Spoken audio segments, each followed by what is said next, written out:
Bonsoir à tous, bonsoir Twitch, bonsoir le chat. On est en live, en direct du rassemblement de l'équipe de France des métiers 2024. Donc là, ils viennent d'arrêter de certaines préparations qu'ils ont pu faire tout à l'heure. Donc on les a vu faire du bad, on les a vu faire des épreuves en collectif pour essayer justement de préparer ce collectif-là.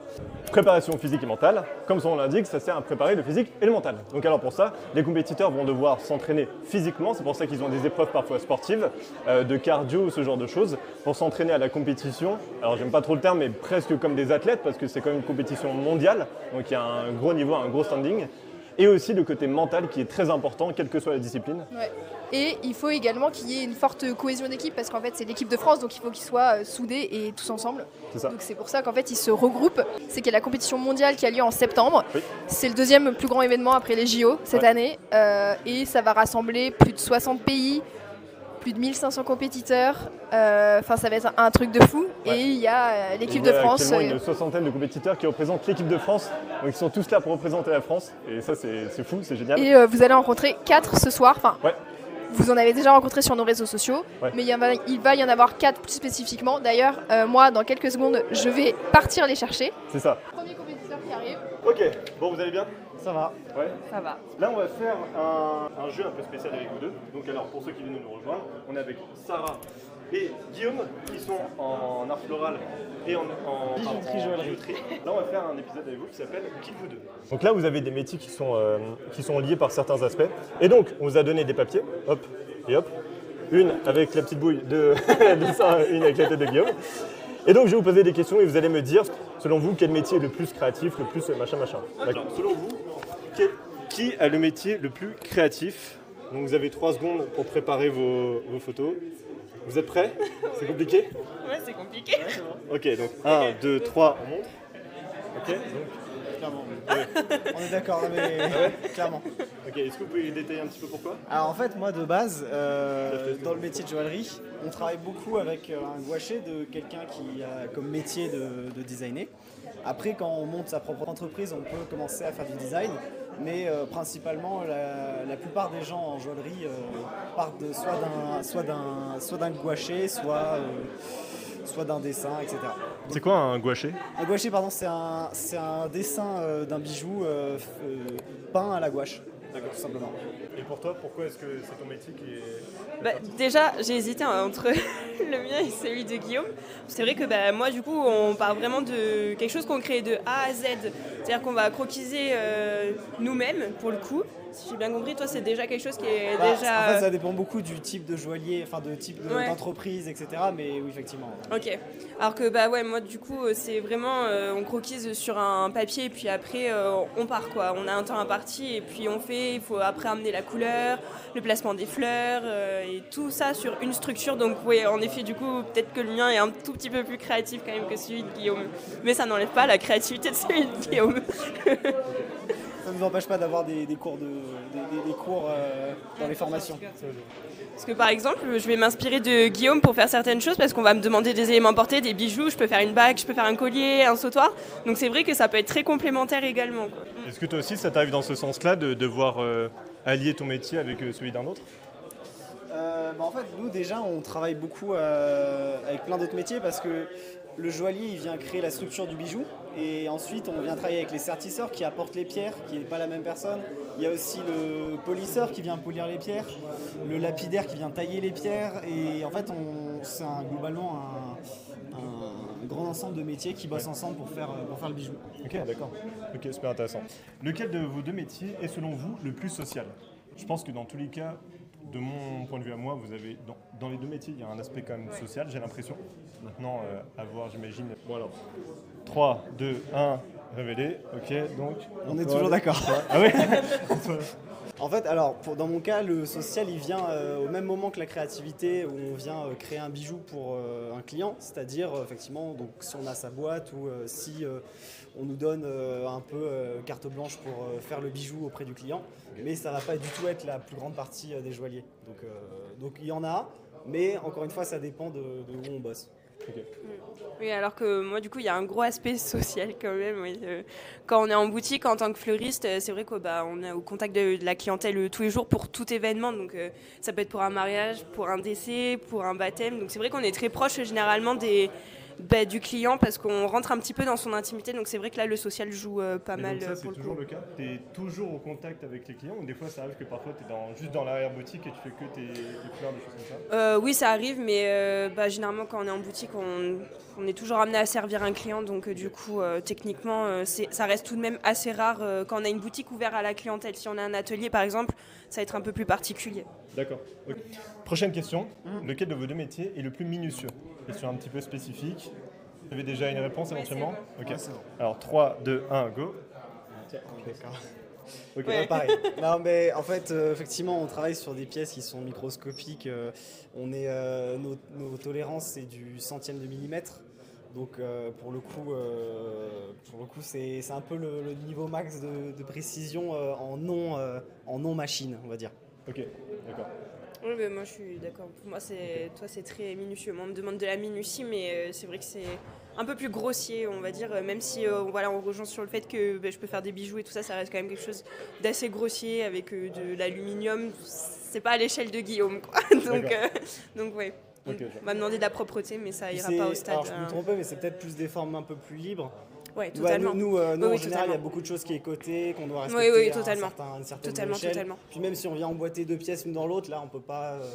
soit que ça rentre pas, soit avoir de la lumière si on regarde au jour. Ouais. Non, Donc, c'est pièces libres, généralement. On est sur des formes et des pièces libres. Ça n'arrive pas du tout que dans ton métier, il puisse y avoir un petit peu comme le tien, des fois un petit peu plus de liberté et un peu plus de... De créativité, Ouais, de la créativité, mais est-ce que parfois tu peux déborder, entre guillemets? Alors, en fait, encore une fois, tout dépend de la boîte, et du client, etc. Donc, en fait, ça dépend en fait aussi de la gamme de joaillerie qu'on fait. C'est-à-dire qu'il y a des pièces, par exemple, qu'on appelle Access, qui sont les entrées de gamme des grandes marques, qui vont avoir effectivement des plans définis où là c'est en boucle, on fait cette pièce-là, etc. Après, quand on fait soit de la pièce unique, soit de la haute joaillerie en pièce unique, soit de la petite pièce unique pour des clients, par exemple Madame, Monsieur, tout le monde qui veut faire une demande en mariage ou quoi que ce soit. Là, effectivement, on peut faire quelque chose de plus personnalisé et selon les boîtes aussi, on peut nous demander plus ou moins de respect des cotes. Donc, Ok. voilà. Alors, autre question. Ah oui, alors ça c'est une question qui m'intéressait beaucoup. Lequel de vous deux a le plus d'éléments naturels? Travaille avec le plus d'éléments naturels, donc qui proviennent littéralement de la nature, qui ne sont pas transformés, on va dire. En quantité ou en diversité? Les deux. Oui, mais Ouais. Bon courage. Plus d'éléments naturels à sa disposition, plus précisément. Ok. Vous avez? Oui. 3, 2, 1, go. Ok. c'est vrai que, alors, globalement, je pense que ton métier travaille beaucoup avec des fleurs, c'est le principe. Ouais. Moi, je vais travailler avec de l'or, ce qui est aussi naturel en soi. Mais effectivement, quand on va ajouter d'autres matériaux comme des... Alors les pierres, oui, alors, si on détaille chaque pierre une par une, peut-être que je commence, mais dans ce cas-là, c'est pareil pour les fleurs. Donc il y a les pierres, il y a on peut travailler avec du bois, de la corne, etc. Mais c'est vrai que je pense qu'on en utilise moins que peut-être du raffia. Enfin, tu parleras mieux, C'est vrai que oui, j'ai de la fleur. Mais tout ce qui va être l'aspect structurel, comme j'expliquais tout à l'heure, où je vais venir placer mes fleurs, c'est aussi des éléments généralement naturels. Enfin, ça peut être des bambous, je sais pas, enfin, des petits bouts de bois. Après, oui, je peux faire des structures en fil de fer, mais c'est vrai que je vais avoir toujours cet élément naturel qui va être dans mon aspect structurel de ma composition, en fait. Ok. Donc toi, globalement, tu travailles avec de l'or et des pierres. Okay. Et en plus, certains autres matériaux selon le design et la demande du client. Ok. Tandis que toi, Sarah, c'est des fleurs et quoi d'autre? Donc comme tu dis, un peu de... des fleurs, des bouts de bois, ça peut être, je sais pas, des cailloux, ça va être... Ah oui, on peut apporter des cailloux, on va avoir vraiment plein d'éléments naturels en plus, quoi. Le raffia, qui est aussi quelque chose de naturel, enfin voilà. Ok, ça va. Lequel de vous deux manie le plus d'outils dans son quotidien? Ok, vous me dites quand vous êtes prêts, je te rends ton micro. 3, 2, 1, go. Ouais, alors, on a une grosse caisse d'outils, principalement des petits outils. C'est vrai que quand on regarde les autres métiers, ils ont des outils en commun, mais nous on a la version petit. Mais c'est vrai qu'on a beaucoup d'outils, des pinces, des scies, des limes, etc. Même des limes, on en a une cinquantaine rien que des limes. En effet, ça change la caisse à outils, ça. Mais au moins ils sont petits. Mais bon, ça fait une belle caisse quand même. Ouais. Oui, moi j'ai quoi dans ma caisse à outils? J'ai un sécateur, un ciseau, une perceuse visseuse, un décapeur au pire des cas, et encore en concours généralement je l'ai pas, mais c'est vrai que c'est le plus gros du travail, on va dire, c'est avec mes mains que je le fais, c'est pas vraiment avec de l'outillage, quoi. Et toi, ça t'arrive souvent de manier tes matériaux juste avec les mains ou c'est tout le temps qu'avec les outils? Avec les mains, alors on vient tordre les fils en général à la main si c'est possible, pour éviter de laisser des marques de pince. Mais quand c'est pas possible, on vient surtout travailler avec des outils. Mais il y a un cas où on travaille beaucoup avec les mains, c'est que quand on a du coup un gouaché, donc le dessin, et qu'on veut tous se mettre d'accord dans l'atelier sur la 3D de l'objet, puisqu'on peut interpréter différemment, on vient faire ce qu'on appelle une plastiline, qui est une sorte de pâte à modeler, qu'on vient modeler pour dire voilà, on voit tous le bijou de la même façon. Et donc effectivement là on vient travailler surtout à la main et avec quelques spatules. Okay. Merci beaucoup. Je vais accueillir les prochains compétiteurs. Donc là, merci vraiment d'être venu, c'était trop cool de pouvoir parler avec vous. Et bien de même. Et là on va accueillir les prochains compétiteurs. Salut à tous les deux. Salut. Merci beaucoup d'être là. On va faire un challenge qui s'appelle mythe ou réalité. Alors, on va commencer par toi, Laura.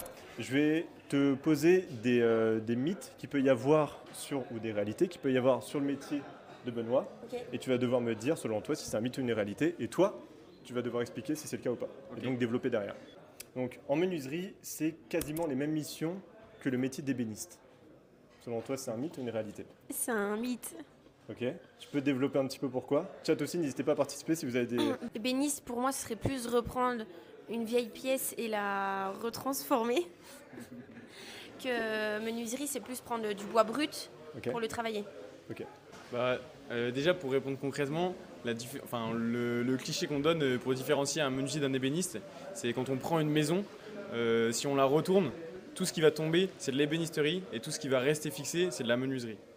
Donc, plus concrètement, on va être amené à faire des fenêtres, des portes, des cuisines, des escaliers. Donc, en fait, nous, c'est à la limite entre la structure et l'esthétique. Donc, du coup, on est à mi-chemin entre l'ébéniste et le charpentier. On est l'entre-deux.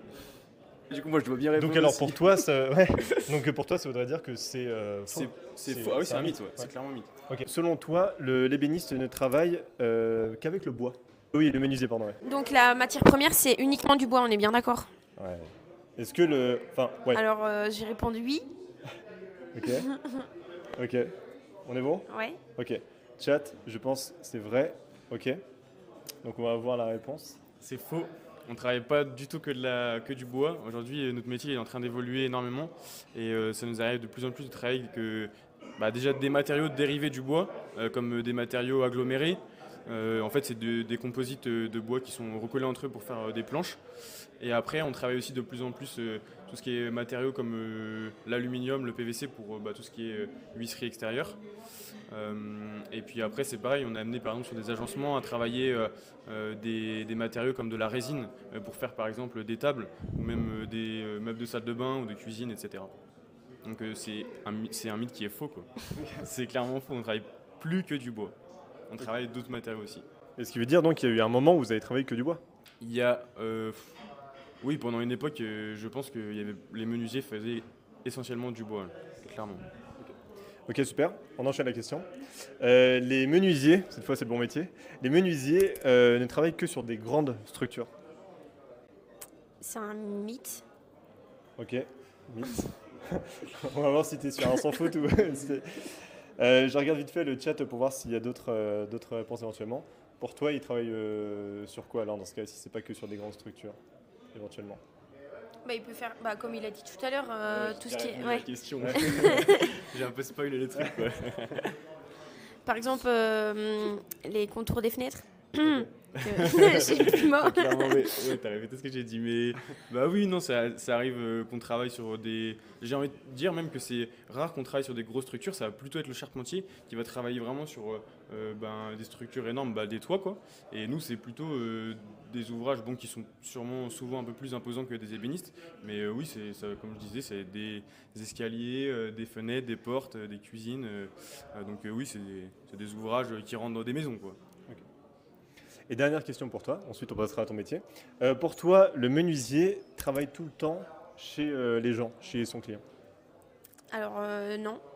Ok. Pour moi, ils peuvent avoir leur atelier et puis pour travailler et puis seulement ils se déplacent chez les personnes. D'accord.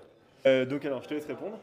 Non, faux. Le menuisier travaille essentiellement. Enfin, après, ça dépend des menuisiers aussi, parce que comme je disais, les métiers ils évoluent et il existe maintenant des menuisiers qui sont poseurs, donc qui travaillent essentiellement en chantier et donc chez les clients. Mais on va dire que le menuisier, en tout cas, moi en menuiserie, ça m'arrive plus souvent d'être à l'atelier pour fabriquer un ouvrage et ensuite j'ai une partie où effectivement je vais installer chez le client et donc là, oui, je vais chez le client, mais c'est pas du tout la majorité. Ok, super. Alors, à ton tour. En cuisine, les cuisiniers ne travaillent jamais seuls. Ils sont toujours accompagnés. Mythe ou réalité? C'est une réalité. Ok. Je dirais que c'est une réalité. Après, ça doit dépendre aussi de la taille de la cuisine, la taille du restaurant. Pour moi, si c'est un petit restaurant, ça doit exister qu'il y ait une seule personne qui fasse à manger. Enfin, je pense. Peut-être Ok. accompagné d'une personne, un apprenti ou autre, mais... Tiens, je te laisse répondre. Bah du coup ça dépend. La tournure de la question c'est seul. On comprend le serveur avec ou pas? Ah oui. Non. Parce que du coup c'est. C'est pour vraiment la préparation des plats. Ok, du coup il c'est n'est jamais possible seul. qu'il soit tout seul. Ok. Moi, Parce mon que- premier chef il travaillait tout seul. Ok. Bah du coup je suis arrivée donc non. Ensuite, en cuisine, le cuisinier ou la cuisinière est tout le temps en cuisine. Mais il peut être en pause aussi. Exception faite. Quelques pauses. Ouais, je dirais que oui, le cuisinier, il est tout le temps en cuisine. Ok. Je dirais que le mythe est vrai. Ok. Du coup c'est pas vrai parce que du coup maintenant beaucoup plus de cuisiniers commencent à sortir. Donc ils font une partie service en cuisine et puis ils peuvent aller déposer des plats aux clients. D'accord. Ouais. Donc il peut y avoir une partie serveur Il y a dans beaucoup le métier plus. de cuisinier. Ouais, les cuisines sont beaucoup plus ouvertes, on va dire, aujourd'hui. Et beaucoup de cuisines, par exemple, il y a les cuisiniers qui vont amener leurs plats. D'accord. Donc chaque poste amène son plat. Donc ça, c'est surtout, Ça dépend de l'organisation. c'est surtout dans les petites structures ou ça arrive aussi dans les... Non, ça arrive D'accord. dans des grosses structures aussi. Ok, intéressant. Je sais plus. Ouais. Pour le moment, j'ai tout faux. Ouais. Je crois. Vous êtes formé une belle équipe. Super. En cuisine, la plupart des cuisiniers se spécialisent dans un type de cuisine, de plats, etc. Ok, qui sont pas faciles parce que ça dépend, je pense encore une fois des circonstances quoi. Mais On va dire en général. alors. ok. J'aurais tendance à dire que oui. Dans une pizzeria, on mange pas des fondus quoi. Ouais. Enfin, je pense, mais moi je dirais que oui. Le mythe est vrai. Ok. Après, du coup, ils se spécialisent dans un seul plat. C'est quoi juste la question? Alors, ils se spécialisent dans... Par exemple, un cuisinier qui se spécialise dans les plats de la mer. Enfin, tu vois, ce genre de choses, par exemple. Ok, comme Benoît il disait, oui, par exemple les pizzerias, il y en a, ils se lancent même dans les concours. Il y en a, ils ont des restaurants uniquement autour du poisson. D'autres, c'est végétarien. D'autres, c'est que de la viande. Enfin, ça dépend, c'est variété. Donc, ça veut dire que, est-ce que, par exemple, dans ta formation, tu peux te spécialiser sur un type de plat ou globalement, c'est ton parcours professionnel qui va t'amener à te spécialiser parce qu'il s'avère que tu bosses dans un... C'est plus Une le parcours professionnel et puis notre envie à nous derrière. Ouais. Si jamais il y a des cuisiniers, ils restent à faire énormément de choses différentes. Et il y en a d'autres, ils veulent faire se spécialiser uniquement dans un type de préparation. D'accord. Il y a Aline qui répond, oui, car le cuisinier fait de l'entrée au dessert, donc il y a toujours une préférence. Ok. Et toi, Alors, entrée au dessert, oui, c'est possible. Mais il y a souvent aussi un pâtissier maintenant, dans les grosses brigades. Il y a une pâtisserie et la cuisine. C'est vraiment séparé. D'accord. Par exemple, là où je bosse, on ne touche pas du tout à la pâtisserie. Ok. C'est uniquement la cuisine. D'accord. Enfin, le salé. Très bien. Merci beaucoup pour cette précision. Et en cuisine, tu es Alors en cuisine, on est forcément fan des émissions télé de cuisine. Je dirais que faux, parce que moi je regarde pas. Je regarde jamais ça. Ok. Mais bon, je pense qu'il y aura beaucoup de personnes qui regardent ça, effectivement. Et ça doit motiver beaucoup à partir en cuisine. Mais je dirais que le mythe est faux parce qu'il y en a aussi qui ne regardent pas. D'accord. Bah, du coup, moi, c'est comme Benoît, parce qu'il y a beaucoup de cuisiniers qui ne regardent pas comme Top Chef, Cauchemar en cuisine. Alors, moi, je regarde souvent Cauchemar en cuisine. Mais après, parce qu'ils se disent que le monde de la télé est différent de la réalité, donc c'est pour ça. Ok, d'accord. Très bien. Tutoriel des livres pour, oui, en termes de référence ou des choses comme ça. Oui, il y a beaucoup de livres qu'on utilise. Beaucoup de cuisiniers aussi que je côtoie utilisent des livres pour apprendre les bases. Et après, on se forme sur ces bases-là. Ok. Donc parfois, dans vos deux métiers, ça peut arriver que des fois, vous regardez des inspirations sur Instagram, par exemple, pour reproduire des choses ou quelque Oui, chose bien comme ça. sûr. Enfin, moi, oui. Ouais. Après, sur tout ce qui est réseaux sociaux et autres plateformes, ça arrive quand même assez souvent qu'on dérive sur des pratiques de menuiserie qui sont un peu plus bricolage que professionnel, quoi. D'accord. Donc ça dépend, mais c'est vrai que dans notre métier, c'est pas forcément facile non plus de s'appuyer sur des choses qu'on voit sur Internet, parce que c'est quand même assez technique, quoi. Ok. Super, merci beaucoup. C'était trop cool d'apprendre tout ça. J'ai appris énormément de trucs. Merci. Je vais vous laisser aller manger. Merci beaucoup d'avoir été là, c'était trop cool. Au revoir. Merci à toi. Salut. Ciao. Voilà. Tu me rejoins? Je te rejoins pour cette fin de live. Ouais. T'en as pensé quoi, toi, de ton petit avis spectateur à côté? C'était trop cool de pouvoir avoir les compétiteurs qui soient là. Enfin, on avait déjà reçu des compétiteurs, on avait reçu Lazare et Hugo Industrie 4.0. Donc en fait, c'est trop bien de pouvoir les recevoir et qu'ils puissent vraiment parler de leur métier. Enfin, ils en parleront forcément mieux que nous. Donc, Et là, typiquement, cool. à titre d'exemple, dernière phrase avant de conclure, mais je trouve ça trop cool qu'ils échangent entre eux, ils apprennent des choses, ils se partagent des choses. Ouais. En fait, il y a tout le monde qui apprend, on est tous dans le partage et c'est trop bien. c'est trop cool. J'adore. Restez sur nos réseaux parce qu'on va continuer de partager sur leur regroupement, mais du coup en post, quoi. Donc suivez-nous sur nos autres réseaux et puis on se retrouve pour un prochain live le 30 avril. C'est le 30 avril, donc Voilà. abonnez-vous et au voilà. revoir le live. Encore une fois, j'espère que ça vous a plu, c'était trop cool. Et c'est ciao.